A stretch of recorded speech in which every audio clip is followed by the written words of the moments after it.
This is Dreaming of Dreams, an Argentum piece. And I will read it in their voice, as it is an excerpt from their, experiences. As the cart bumped along the snowy path, Argentum mentally tossed and turned, their mind reeling from the last week of excitement. Excitement. Was that even the right word for it? Turmoil seemed to be more accurate.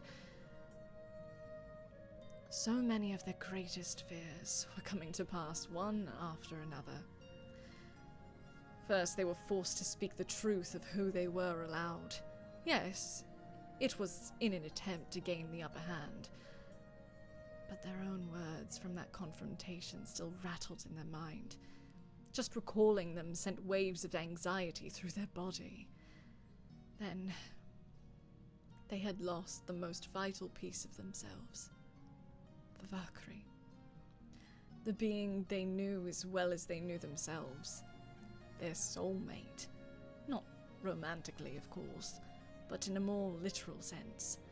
Argentum tried to focus on their breath to steady themselves, but all they could concentrate on was the shaking of their hands. And how out of focus their eyes were, even with their round spectacles firmly on their nose.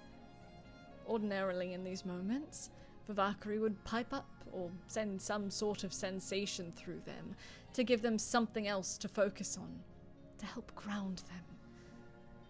But not this time. Not anymore.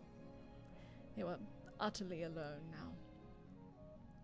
They were sure that this emptiness would consume them.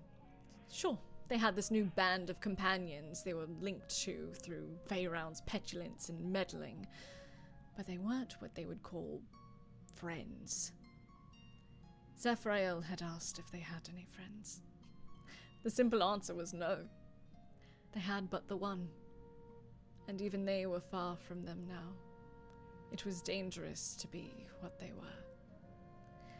Even now, as the dark void of loneliness devoured them, they couldn't reach out to the ones they needed most. Perhaps in sleep, they might be able to connect. Perhaps the meditation from the previous day could connect them in their sleep. A few words had made their way to Argentum's mind, so maybe, just maybe, Vavakri could soothe them in their sleep once again. Argentum closed their eyes. Breathe in. Breathe out. In and out. They soon slipped I'm getting emotional. They soon slipped into a deep slumber, darkness enveloping their mind as it did every night.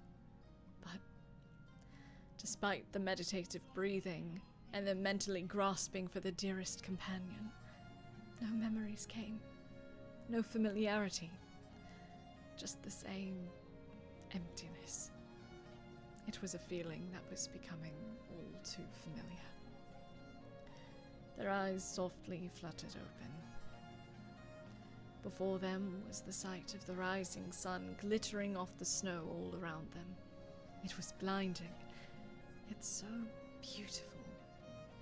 Words quickly began piecing themselves, I can't read.